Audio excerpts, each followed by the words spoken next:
شیخ یہ محمدی لائبریری کے یوٹیوب چینل پہ آیت اللہ صدیقی بھائی کا کمنٹ آیا ہے، سوال کر رہے ہیں کہ منیملزم یعنی کم چیزوں میں زندگی گزارنے کے بارے میں اسلام کیا کہتا ہے، اس کی وضاحت فرمائیں۔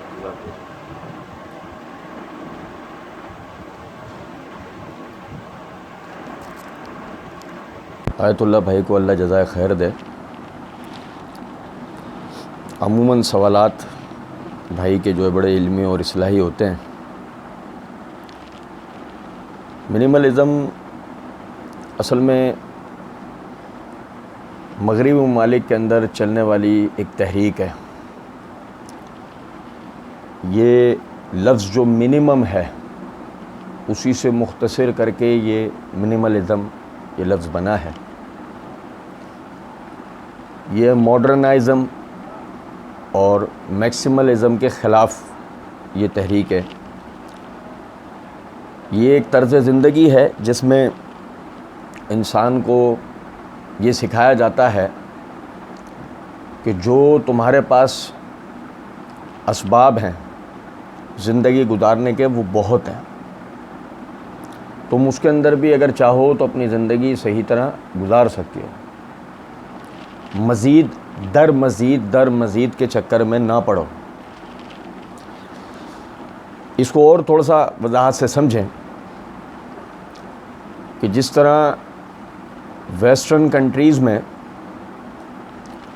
آہستہ آہستہ لائف سٹائل چینج ہوا اور لوگوں میں برانڈ فوبیا آیا کہ وہ سستی چیزوں سے مہنگی چیزوں کی طرف چلے گئے اور ایسی آسائشوں کی طرف چلے گئے کہ جس میں ان کے لیے ان آسائشوں کو حاصل کرنے کے لیے جائز اور ناجائز کا کوئی پیمانہ نہ رہا۔ ان آسائشوں کو حاصل کرنے کے پیچھے حقداروں کی حق تلفی ان کے مد نظر نہ رہی۔ بس اس دوڑ کے اندر کہ میرے پاس دنیا بھر کے آسائشیں ہوں، انہوں نے اس کے لیے سب کچھ کیا، پوری زندگی کھپا دی یہاں تک کہ اس دنیا سے چلے گئے۔ آہستہ آہستہ یہ جو ماڈرنزم ہے اس کی لپیٹ میں پوری دنیا آتی جا رہی ہے۔ ہمارے اپنے ملک کے اندر بھی یہ چیز آئی۔ اب ہم یہ دیکھتے ہیں کہ لوگ قلیل بذاتی میں اپنی زندگی بسر کرنے کے لیے تیار ہی نہیں، وہ کہتے ہیں زیادہ سے زیادہ ہونا چاہیے۔ اب جہاں تک بات ہے اسلام کی، تو ہم یہ دیکھتے ہیں کہ مغربی ممالک کے اندر جتنی بھی مسلمان تنظیمیں ہیں وہ اس وقت بہت زیادہ منیملزم کو سپورٹ کرتی ہیں، اور وہ یہ بات کرتے ہیں کہ جی اسلام جو ہے وہ منیملزم کا بڑا سپورٹر ہے، بڑا قائل ہے۔ اصل میں وہ ان کے سمجھنے کی حد تک اگر بات کی جائے تو اسلام منیملزم کا قائل ہے، لیکن اصل میں اسلام کسی منیملزم کا قائل نہیں ہے، نہ اسلام منیملزم کو بیان کرتا ہے۔ اسلام اس کے برعکس ایک یعنی یوں سمجھ لیجئے کہ سادہ اور مناسب زندگی گزارنے کی طرف توجہ دلاتا ہے، ان دو شرطوں کے ساتھ کہ آدمی جو کچھ کرے حلال کمائی کے اندر کرے، نمبر دو جو کمائے گا وہ سب کا سب ہی استعمال نہ کر لے گا بلکہ اس کا ایک حصہ اپنے اور اپنے گھر والوں پہ خرچ کرے گا، اور اس کا ایک حصہ جو حقدار ہیں ان حقداروں تک اس حق کو پہنچائے گا۔ پھر ان حقداروں کی تفصیل ہے۔ اگر ہم سورہ توبہ کی آیت نمبر 60 پڑھیں تو اس آیت نمبر 60 کے اندر اس کی پوری تفصیل آئی ہے، لیکن میں چند حوالہ جات سے آپ کو یہ تھوڑا سمجھاؤں گا۔ بعض لوگوں نے یہ بات کی کہ جی اس سے مراد زہد ہے۔ زہد اس سے مراد نہیں ہو سکتا، کیونکہ زہد اصل میں نیکی پرہیزگاری کی زندگی گزارنے کو کہتے ہیں۔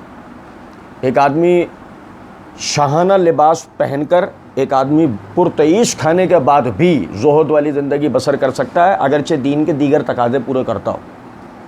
لیکن اصل بات تو یہ نا کہ تقلیل پسندی یعنی قلیل اسباب میں اپنی زندگی کو گزارنا یہ ایک علیحدہ چیز ہے. آپ دیکھیں اللہ رب العزت نے اس چیز کو یعنی ایسے سمجھایا. سورۃ تکاثر کی آیت نمبر 1 اور 2 دیکھیں کہ اللہ رب العزت فرماتے ہیں الہاکم التکاثر حتی زرتم المقابر. کثرت نے تمہیں غافل کر دیا یہاں تک کہ تم نے قبروں کے منہ جا کے دیکھ لیا. جو میں نے شروع میں آپ کے سامنے عرض کیا کہ مزید در مزید کے چکر میں رہا, ٹھیک ہے, بہت سے بہت تر کے چکر میں رہا, یہاں تک کہ مر گیا. سارا سامان کہاں گیا؟ رشتہ داروں میں تقسیم ہو گیا. کسی کو بھی وہ برت سکا, کسی سے بھی فائدہ حاصل کر سکا نہیں. تو آپ سمجھیں خدا نہ خواستہ اس یعنی جواب کے دوران میں ذہن میں کہیں یہ خیال نہ گزرے کہ جی اسلام شاید جو ہے وہ سائنٹزم کا قائل ہے, جو عیسائیت کے اندر ہوتا ہے ترک دنیا کا, کہ شاید اسلام اس کی طرف توجہ دلا رہے. نہیں, ایسا نہیں ہے. اسلام ترک دنیا کا قائل نہیں ہے. چھوٹی سی بات سے میں آپ کو بتاتا ہوں. ایک سورہ رحمانی دیکھ لو کہ اللہ رب العزت اس میں اپنی نعمتوں کا ذکر کرتا جاتا ہے اور نعمتوں کے ذکر کے ساتھ ہی فَبِأَيِّ آلَاءِ رَبِّكُمَا تُكَذِّبَانِ کہتا جاتا ہے کہ تم اپنے رب کی کون کون سی نعمتوں کو جھٹلاؤ گے. تو مطلب کیا ہے؟ نعمتوں کو جھٹلانا نہیں ہے, نعمتوں کو اختیار کرنا ہے اور اللہ کا شکر ادا کرنا ہے. لیکن وہ جو نعمتوں کو اختیار کرنا ہے اور اللہ کا شکر ادا کرنا ہے وہ ضرورت کے مطابق کرنا ہے, ضرورت سے زائد نہیں کرنا ہے. اب جیسے کہ مثال ہے, آپ سمجھیں اللہ رب العزت نے فرمایا, یہ سورہ بنی اسرائیل ہے, اس کی آیت نمبر 26 اور آیت نمبر 27 کو دیکھیں. اللہ رب العزت نے فرمایا وَآتِي ذَا الْقُرْبَى حَقَّهُ, اپنے قریبی رشتہ داروں کو ان کا حق ادا کرو. والمسکین, اور مسکینوں کو, وابن السبیل, اور مسافروں کو. ولا تبذر تبذیرا, فضول بے وجہ خرچ مت کرو. ان المبذرین کانوا اخوان الشیاطین, بے شک بے وجہ خرچ کرنے والے, فضول فالتو خرچ کرنے والے شیطان کے بھائی ہیں. وکان الشیطان لربہ کفورا, اور شیطان تو ہمیشہ اپنے رب کا ناشکرا رہا. اب آپ دیکھیں ذرا اس بات کو نا, اس آیت میں اللہ رب العزت نے اس بات کی توجہ دلائی ہے کہ آپ کو جو مال بھی حاصل ہوا ہے اللہ کی توفیق سے, جو اللہ کی دی ہوئی توفیق سے جو مال بھی آپ کو ملا ہے, آپ کے اس مال میں ایک حصہ آپ کے قرابت داروں کا, آپ کے رشتہ داروں کا حق ہے. مسکین اس مسلمان کو کہا جاتا ہے کہ جس کے پاس یعنی اسباب تو موجود ہوں لیکن کسی عذر, کسی پریشانی, کسی وجہ سے وہ مزید نہیں کما پا رہا, ایک جگہ رک گیا ہے, وہ آگے نہیں بڑھ پا رہا ہے, تو اس کو سپورٹ کرنے کا حکم دیا گیا کہ اس کو آگے لاؤ. وابن السبیل, مسافر, وہ جو راستے میں پیسہ ختم ہونے کی وجہ سے وہ اپنے گھر نہیں پہنچ سکتے, وہ جگہیں جہاں انہیں سفر کر کے جانا ہے وہاں نہیں جا سکتے, راستے میں ڈکیتوں نے لوٹ لیا, مال چوری ہو گیا, مال کہیں گر گیا, ان کو ان کی منزلوں تک پہنچانا ہے, اس کے لیے خرچ کرنا ہے. یہ صرف 3 مصرف ہی اس آیت میں ہے. میں پہلے بتا چکا ہوں سورۃ توبہ کی آیت نمبر 60 میں مکمل تفصیل ہے کہ وہ کون کون سی جگہیں جو ایک مسلمان کو خرچ کرنے کا کہا گیا ہے. لیکن ایک نقطہ, ولا تبذر تبذیرا, بے وجہ فضول خرچ نہ کرو, یہ ہے بنیادی حکم. اللہ نے یہ ولا تبذر تبذیرا, بے وجہ خرچ نہ کرو. ان المبذرین کانوا اخوان الشیاطین, کہ بے وجہ خرچ کرنے والے شیطان کے بھائی. اب اس کی مثال سمجھیں. دیکھیں اسلام آپ کو اچھے سے اچھا پہننے سے نہیں روکتا, آپ اچھے سے اچھا اعلیٰ سے اعلیٰ پہنیں سوائے ان کپڑوں کے جن کا نام لے کے ان کی حرمت بیان کر دی گئی, جیسے ریشم.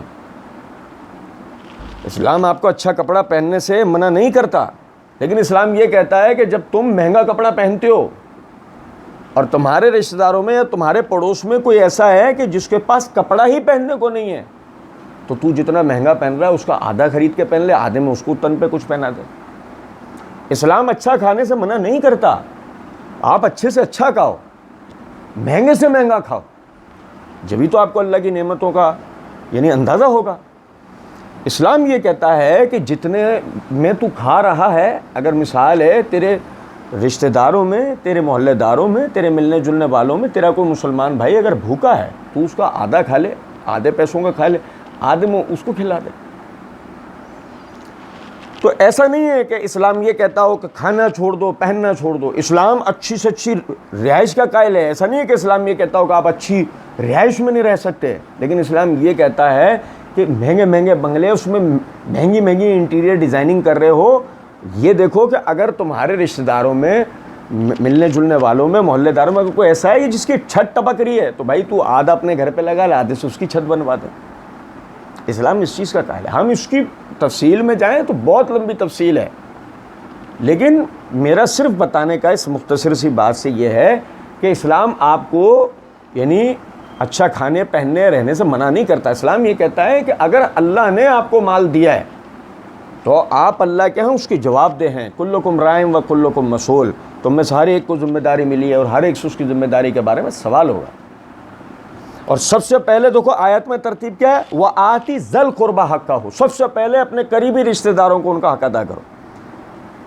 آپ کی کیفیت یہ ہے کہ آپ جی وہ مہنگی مہنگی قربانیاں کر رہے ہیں۔ قربانی کرنا آپ کا لازمی فریضہ ہے، لیکن اس کا قطعی یہ مطلب نہیں ہے آپ مہنگی مہنگی قربانی کرو، آپ کے رشتہ داروں میں لوگ مر رہے ہوں، علاج کے پیسے نہ ہونے کی وجہ سے، آپریشن کے پیسے نہ ہونے کی وجہ سے وہ اپنا آپریشن یا اپنا علاج نہ کروا پا رہے ہوں، ان کی چھتیں ڈبک رہی ہیں، آپ کے 2.5 لاکھ کے جانور آ رہے ہیں۔ تو آپ سمجھے ذرا اس بات کو، اسلام اس چیز سے منع نہیں کرے۔ اسلام سب سے پہلے کہتا ہے کہ اپنے جھکتے ہوئے، گرتے ہوئے مسلمان بھائیوں کو سہارا دو، پہلے انہیں اپنے پیروں پر کھڑا کرو۔ آج آپ کو اللہ رب العزت نے جو مناسب زندگی عطا کی ہے اس کے لیے وہ حالات بناؤ کہ کل کو اللہ اسے جو ہے یہ زندگی عطا کرے۔ اب فرمایا ان المبذرین کانوا اخوان الشیاطین۔ آپ دیکھیں یہ بڑی بڑی جو پارٹیاں ہوتی ہیں، اس میں بڑے پیمانے پر جو کھانے ہوتے ہیں، بڑے پیمانے پر جو یعنی کپڑا پہن کے جایا جاتا ہے، جن سواریوں پہ جایا جاتا ہے، ایک نظر آپ انہیں دیکھ لیں، آپ کو اندازہ ہو جائے گا اخوان الشیاطین، شیطانوں کے بھائیوں کا اندازہ ہو جائے گا۔ آپ سمجھیں اس بات، مہنگی مہنگی آپ نے دعوتیں کی، مہنگا مہنگا آپ نے کھانا کیا، لاتعداد ڈشز کی، دوسرے دن کیا ہوا؟ کوئی آپ سے آ کے آپ کی دال روٹی بھی پوچھے گا؟ سوال ہی نہیں پیدا ہوتا۔ کوئی دوسرے دن آ کے پوچھے گا کہ آج تمہاری کیفیت کیا ہے؟ سوال ہی نہیں پیدا ہوتا۔ آپ یعنی اس کو کم کر لیتے اور جو بقیہ پیسہ ہے اس سے اپنے کسی اور مسلمان بھائی کا گھر بسوا دیتے۔ یہ اسلام کا طریقہ، اسلام یہ حکم دیتا ہے۔ آپ دیکھیں اس حوالے سے سب سے زیادہ جو یعنی کہ کمزور نظریے اور عقیدے کے حامل ہیں وہ خواتین ہیں۔ خواتین ہماری کمپرومائز کرنے کو تیار نہیں ہوتی ہیں۔ آپ سمجھے ذرا اس بات۔ ایک آدمی اگر کوشش کرتا ہے اس بات کی کہ وہ اپنی بساط کے اندر، اپنی چادر کے اندر اپنی زندگی گزارنے کی کوشش کرے تو بعض مرتبہ خواتین اس کو مجبور کر دیتی ہیں ان باطل رسوم و رواج کے اوپر عمل کروانے کے لیے جن پہ وہ بعض دفعہ خود عمل نہیں کرنا چاہ رہا ہوتا ہے، اور یہ کہہ کر بھائی خاندان والے کیا کہیں گے، لوگ کیا کہیں گے۔ میرے بھائیوں یہ بات سمجھیں، اللہ زیادہ حقدار ہے کہ ہم اللہ سے ڈریں۔ خاندان والے کیا کہتے ہیں، یعنی کہ محلے دار کیا کہتے ہیں، انہوں نے آج یہ کہنا ہے تو کل انہوں نے وہ کہنا ہے، پرسوں انہوں نے وہ کہنا ہے، لیکن جو اللہ نے کہا آپ نے وہ پورا کیا۔ آپ دیکھیں، سمجھیں ذرا اس بات۔ اللہ تعالیٰ نے اتنا اہم حکم اتارا اس فطرت کو سمجھنے کی وجہ سے، یعنی اس فطرت کا خالق اللہ ہے نا، اس سے زیادہ اس فطرت کو کون جانتا ہے۔ اللہ رب العزت نے اتنا اہم حکم اتارا، فرمایا یا ایھا النبی قل لازواجک ان کنتن تردن الحیاۃ الدنیا وزینتها فتعالین امتعکن واسرحکن سراحا جمیلا وان کنتن تردن اللہ ورسولہ والدار الآخرۃ فان اللہ اعد للمحسنات منکن اجرا عظیما۔ دیکھو اللہ رب العزت نے کیا فرمایا، اے نبی صلی اللہ علیہ وسلم اے نبی صلی اللہ علیہ وسلم، آپ اپنی بیویوں سے فرمائیے اگر تم دنیاوی زندگی اور اس کی زینت کو چاہتی ہو، وہی پرتعیش زندگی، وہی زینتیں، وہی تمام چیزیں، فتعالینا تو آؤ، امتعکن میں تمہیں کچھ فائدہ دوں، واسرحکن اور تمہیں رخصت کر دوں، سراحا جمیلا ایک طریقے کے ساتھ۔ دیکھو میری بات سمجھیں، نبی کی جو بیویاں ہیں ان میں سے آدھی صحابہ کرام رضوان اللہ علیہم اجمعین کی صاحبزادیاں ہیں۔ نبی کی جو بیویاں ہیں ان میں سے نصف تو خود مسلمان گھرانوں میں ہی انہوں نے پرورش حاصل کی ہیں۔ نبی کی بیویوں میں سے بعض شہزادیاں ہیں، بعض اپنے قبائل کی شہزادیاں ہیں، لیکن آپ سمجھیں اللہ رب العزت نے جو یہ حکم دیا تاکہ عام عورتوں کو بھی اس بات کا اندازہ ہو جائے، جب نبی صلی اللہ علیہ وسلم جو اس امت کے سردار اور اپنے زمانے میں مسلمانوں کے امیر، مسلمانوں کے حاکم وہی تھے، جب جو دنیاوی اسباب ہیں، دنیاوی زینتیں ہیں، ان کو اختیار کرنے کو منع کیا گیا اور کہا گیا کہ آپ اپنی بیویوں سے کہہ دیجئے کہ اگر تمہیں یہ دنیاوی سامان چاہیے، اس پہ تم راضی ہو تو پھر تمہیں یہ دنیاوی سامان میں آج ہی دیتا ہوں، تمہیں رخصت کرتا ہوں، میرے گھر میں تمہارا کوئی تعلق نہیں۔ وَإِن كُنتُنَّ تُرِدْنَ اللَّهَ وَرَسُولَهُ وَالدَّارَ الْآخِرَةَ، اور اگرچہ تمہاری اس یعنی کہ زندگی کا مقصد اللہ اور اس کے رسول کی رضا اور آخرت کا گھر ہو، فَإِنَّ اللَّهَ أَعَدَّ لِلْمُحْسِنَاتِ مِنْكُنَّ أَجْرًا عَظِيمًا، تو اللہ تم میں سے ہر ایک جو نیکوکار ہوگی اللہ رب العزت نے اس کے لیے ایک بہت بڑا اجر تیار کر رکھا ہے۔ کیا مطلب ہے دیکھو اس بات کا، اگر ہم سمجھیں کہ اللہ رب العزت ان کے ذریعے سے یہ تعلیم دے رہا ہے مسلمان عورتوں کو کہ دنیاوی زیب و زینت کے پیچھے نہیں جانا ہے، کیونکہ اس کا کوئی اینڈ نہیں ہے۔ تم اپنے ہاتھوں سے اپنے گھر کے اسباب سامان، اپنی سیونگز کو تو ختم کر سکتے ہو، مگر یہ دنیاوی سامان و عیش و عشرت کی چیزوں کو مکمل پا سکتے نہیں ہیں۔ آپ دیکھیں یہ صحیح بخاری میرے ہاتھ میں ہے، اس کا یہ باب ہے، باب کتاب فرض الخمس، اس کا باب ہے باب نفقت نساء نبی صلی اللہ علیہ وسلم بعد وفاتہ، نبی صلی اللہ علیہ وسلم کے انتقال کے بعد رسول اللہ صلی اللہ علیہ وسلم کی بیویوں کا نفقہ کیا تھا، اس کے تحت یہ حدیث نمبر 3097 سب سے پہلے آپ دیکھیں کہ عائشہ صدیقہ رضی اللہ تعالیٰ نے بیان فرمایا کہ رسول اللہ صلی اللہ علیہ وسلم کی وفات ان دنوں کے اندر ہوئی کہ میرے گھر میں آدھے وسق جو کے سوا، جو کہ ایک تاک میں رکھے ہوئے تھے، اور کوئی چیز ایسی نہیں تھی جس سے ایک جاندار اپنا پیٹ بھر کر سکتا ہو۔ میں اسی سے کھاتی رہی، یہاں تک کہ اسی میں نے اپنے دن گزارے۔ آپ اندازہ کریں یہ جو آیت ہے جو ابھی میں نے سورہ احزاب کے آپ کے آگے پڑھ کے سنائی، ام المومنین عائشہ صدیقہ رضی اللہ تعالیٰ نے کیا فرماتی ہیں کہ اسی پر ہم لوگوں نے اپنی زندگی گزاری کہ رسول اللہ صلی اللہ علیہ وسلم کی وفات تک کے ایام میں ہمارے گھروں میں کھانے کی چیز میں صرف یہ جو تھی کہ جس کو ہم کھا کر کچھ دنوں تک ہم نے اپنا گزارا کیا ہے۔ پھر اس سے پہلے والی حدیث آپ کو پڑھ کے سناؤں، حدیث نمبر 3096، ابو ہریرہ رضی اللہ تعالیٰ عنہ فرماتے ہیں کہ رسول اللہ صلی اللہ علیہ وسلم نے فرمایا میرے وارثین میں میرے بعد ایک دینار کو بھی بطور ترکہ تقسیم، بطور وراثت تقسیم نہیں کرنا ہے۔ میرے وارثین میں میرے بعد ایک دینار بھی بطور ترکہ تقسیم نہیں کرنا، میں جو کچھ چھوڑ جاؤں اس میں سے میرے عاملین کی، یعنی وہ جو اسلام میں پولیس تھی، میرے عاملین کی تنخواہ، میری بیویوں کا خرچ نکال کر باقی سب صدقہ ہے، باقی سب صدقہ ہے۔ کیا مطلب باقی سب صدقہ ہے؟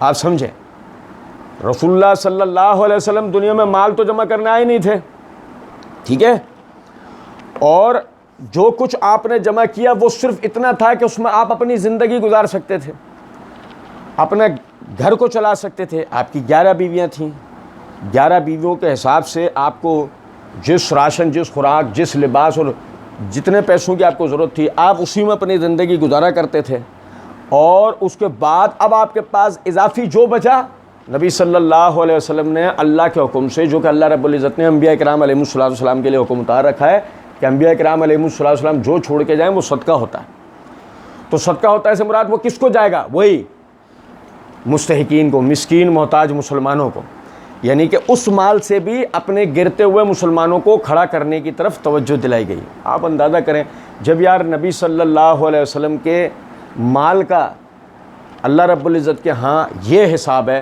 تو سوچیں میرے اور آپ کے مال کا اللہ کے ہاں کیا حساب ہوگا، ٹھیک ہے۔ اسی طریقے سے آپ یہ دیکھیں کہ یہ صحابہ کرام رضوان اللہ علیہ مجمعین انہوں نے اپنی زندگیاں کیسے گزاری، ذرا آپ دیکھیں۔ یہ میرے ہاتھ میں صحیح بخاری ہے، اس صحیح بخاری کتاب الرقاق کے اندر ابو ذر غفاری رضی اللہ تعالیٰ عنہ نے بیان کیا کہ ایک روز میں باہر نکلا تو دیکھا کہ رسول اللہ صلی اللہ علیہ وسلم تنہا چل رہے ہیں اور آپ کے ساتھ کوئی بھی نہ تھا. تو ابو ذر رضی اللہ تعالیٰ عنہ کہتے ہیں کہ اس سے میں سمجھا کہ حضرت صلی اللہ علیہ وسلم یہ پسند نہیں فرمائیں گے کہ آپ کے ساتھ اس وقت کوئی اور بھی رہے، اس لیے میں چاند کی روشنی کے سائے میں ہی میں آپ صلی اللہ علیہ وسلم کے پیچھے پیچھے چلنے لگا. اس اثنا میں آپ مڑے اور آپ نے میری طرف دیکھا اور دریافت کیا کون ہے؟ تو میں نے عرض کیا کہ حضرت ابو ذر ہوں. فرمایا کہ اللہ مجھے آپ پر قربان کرے. تو آپ صلی اللہ علیہ وسلم نے فرمایا ابو ذر ادھر آ. بیان کیا کہ پھر میں تھوڑی دیر تک آپ کے ساتھ چلتا رہا.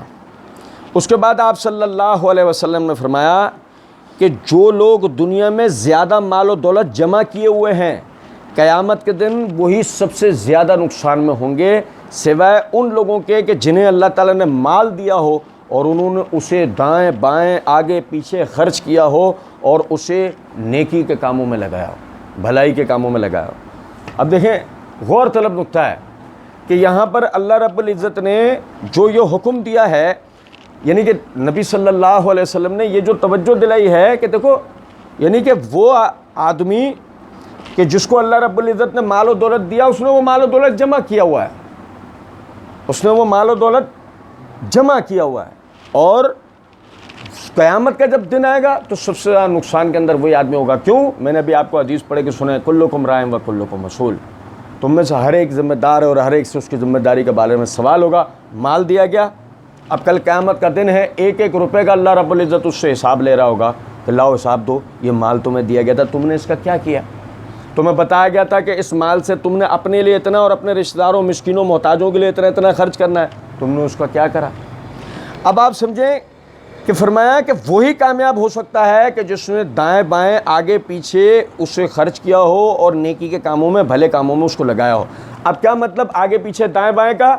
آگے پیچھے دائیں بائیں بندے کے رشتہ دار، عزیز و اقارب، محلے دار، ملنے جلنے والے یہ لوگ ہوتے ہیں. ان میں جو مستحقین ہیں ان پر لگایا ہو بھلے کاموں میں، اس کے علاوہ جو دین کی ترقی کے جو کام ہیں فرمایا اس پر لگایا ہو. تو یہ جو دو چیزیں ہیں اس میں اگر اس نے اپنے مال کو لگایا تو وہ کامیابی میں ہے، جس نے نہیں لگایا وہ ناکامی میں. اب آپ ذرا سمجھیں، یہاں اگر ہم اب تک کی جو ہم نے یہ آیات و احادیث پڑھی ہیں اگر ہم غور کریں اس کے اوپر، تو یہاں پر کہیں بھی آپ کو مہنگی مہنگی شادیوں کا، مہنگی مہنگی قربانیوں کا، مہنگے مہنگے حج اور عمروں کا، مہنگی مہنگی جو ہے وہ یعنی کہ لباس، مہنگے مہنگے کھانے یا اس طرح کی کسی بھی چیز کا ہمیں ذکر نہیں ملے گا. ملے گا تو اس بات کا ذکر ملے گا جو تمہارے بیوی بچوں کے خرچ کے لیے ہے، اس کو چھوڑ کر باقی جو کچھ بچتا ہے وہ تمہیں اپنے رشتہ داروں، عزیز و اقارب پر لگانا ہے. اب آپ سمجھیں کہ ایک چیز آخر رہ جاتی ہے، ایک چیز آخری رہ جاتی ہے کہ جس کے اوپر سب سے بڑا مسئلہ کھڑا ہوتا ہے، اور وہ یہ دیکھیں جب ہمارے ملک میں کمیونزم نے اپنی جڑیں مضبوط کرنا شروع کی نا، تو باقاعدہ لوگوں کے ذہن اس کے اوپر بننا شروع ہوئے کہ سب سے پہلے میں، توجہ کیجئے گا، سب سے پہلے میں اور میرے گھر والے. اب دیکھیں اللہ رب العزت نے ایک آیت اتاری. اللہ رب العزت نے فرمایا للفقراء المہاجرین الذین اخرجوا من دیارہم واموالہم یبتغون فضلا من اللہ ورضوانا وینصرون اللہ ورسولہ اولئک هم الصادقون. وہ غریب ہجرت کرنے والے مسلمان جن کو ان کے علاقوں سے، ان کے گھروں سے اسلام لے آنے کے جرم میں ان کے مال اسباب جائیدادوں سے نکال دیا گیا، ان کے گھروں سے نکال دیا گیا، انہوں نے وہ سب چھوڑ دیا. کس لیے؟ اللہ کے فضل کے لیے، اس کی رضا حاصل کرنے کے لیے اور اللہ اور اس کے رسول کے لیے دین میں خدمت کرنے کے لیے. اولئک هم الصادقون، یہی لوگ اصل میں سچوں میں سے ہیں. اب اللہ آگے کیا کہتا ہے؟ والذین تبوؤا الدار والایمان من قبلہم یحبون من ہاجر الیہم ولا یجدون فی صدورہم حاجۃ. اور وہ جن کے لیے یعنی اسلام کا گھر ہے، اسلام کا گھر مدینہ، یہ ہجرت کرنے والے مہاجرین، فرمایا ان کے لیے جو اسلام کا گھر ہے یہ لوگ کون ہے؟ یحبون من ہاجر الیہم، وہ جو ان کی طرف ہجرت کر کے آئیں یہ ان سے محبت کرتے ہیں، یہ ان سے اللہ کے لیے محبت کرتے ہیں. ولا یجدون فی صدورہم حاجۃ, اور اس محبت کے پیچھے ان کے دل میں کسی قسم کا کوئی لالچ نہیں ہے. یہ اگر انہیں اپنے پاس بلا رہے ہیں, یہ ان کے پاس جا رہے ہیں, دونوں کے دل میں ایک دوسرے کے لیے کسی قسم کی کوئی غرض نہیں ہے. مما اوتو, وہ جو اللہ نے جو کچھ ان کو عطا کیا اس کے مقابلے میں. وَيُؤْثِرُونَ عَلَىٰ أَنفُسِهِمْ وَلَوْ كَانَ بِهِمْ خَصَاصَةٌ, اور یہ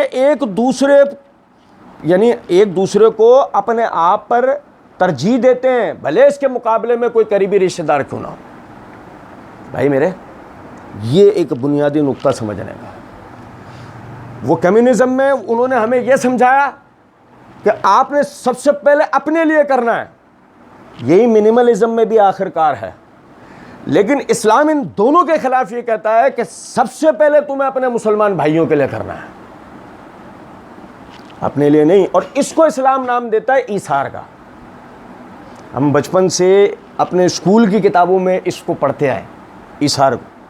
فرق صرف اتنا ہوا آگے آتے آتے ہم چونکہ اپنے دین کو بہت پیچھے چھوڑ کر آ گئے تھے, تو یہی وجہ ہے کہ ہم سے یہ ایثار جو ہے یہ فراموش ہو گیا.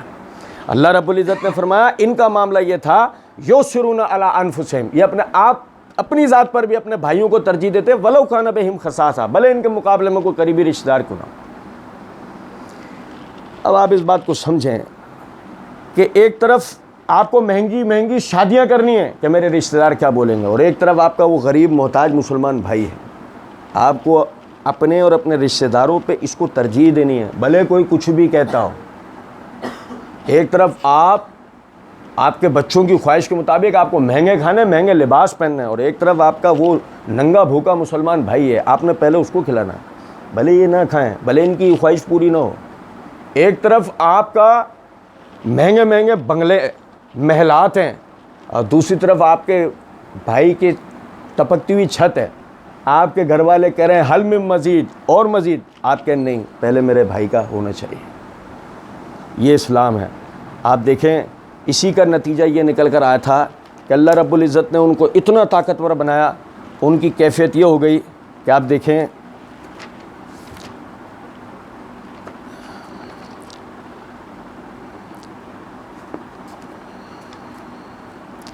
یہ میرے ہاتھ میں صحیح بخاری ہے. اس صحیح بخاری کتاب فضائل اصحاب النبی صلی اللہ علیہ وسلم ہے.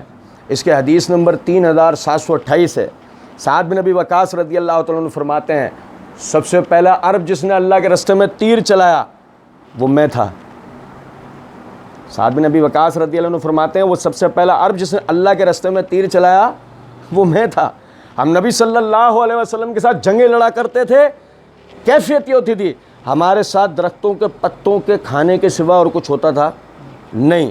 یہاں تک کہ ہم جب قضاء حاجت کرتے تھے تو ہماری قضاء حاجت اور ہمارے اونٹ بکریوں کی قضاء حاجت میں کوئی فرق نہیں ہوتا تھا. میرے بھائی آپ سمجھیں کہ جب یعنی ہم اندازہ کرتے ہیں ان لوگوں کی اور اپنا مقابلہ کرتے ہیں نا, جب تھوڑا سمجھیں ذرا اس بات کو. آج ہم ایٹمی قوت ہیں, ایٹمی طاقت ہیں ہم, لیکن کیفیت یہ ہے ہم اس وقت بین الاقوامی حالات کا شکار ہیں,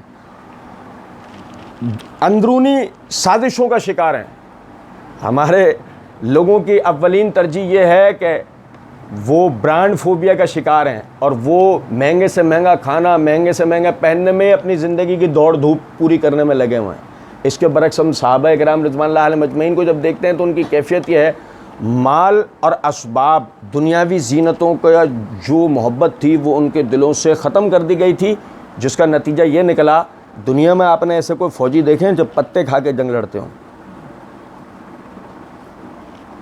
فوجی تو وہ ہوتے ہیں جو اعلیٰ مراعات حاصل ہونے کے بعد جنگیں لڑتے ہیں.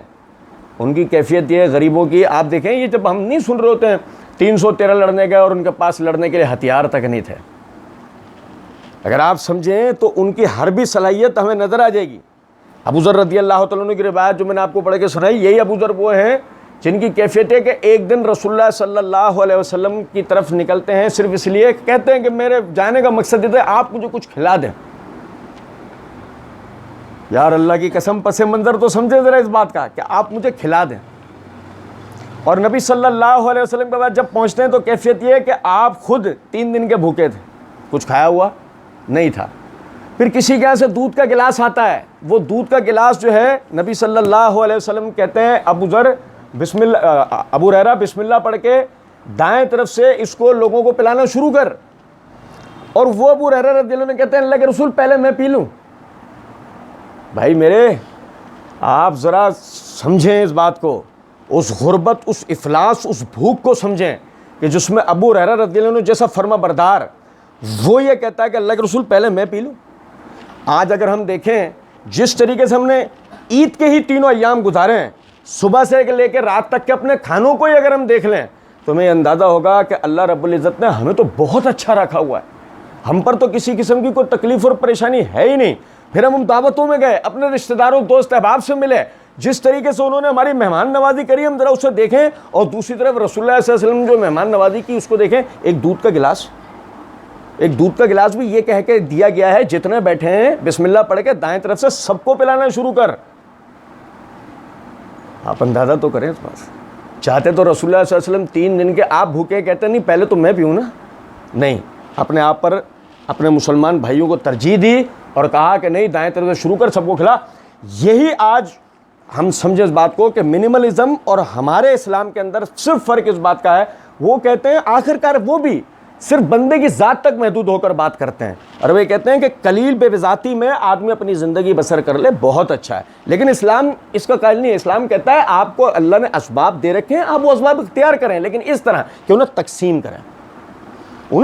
کریں, انہیں معاشرے میں لے کے آئیں, ان سے اپنے دیگر مسلمان بھائیوں کو بھی فوائد پہنچائیں. یہی نہیں کہ اپنی ذات تک اسے محدود رکھیں اور بے وجہ جو ہے جتنا خرچہ بے وجہ کا آپ کر سکتے ہیں آپ وہ کریں. اور ان المبذرین کانوا اخوان الشیاطین کو یاد رکھیں کہ بے شک فضول خرچی کرنے والے جو ہے وہ شیطان کے بھائی ہیں. تو اللہ رب العزت سمجھنے اور عمل کرنے کی توفیق دے. وما علینا الا البلاغ.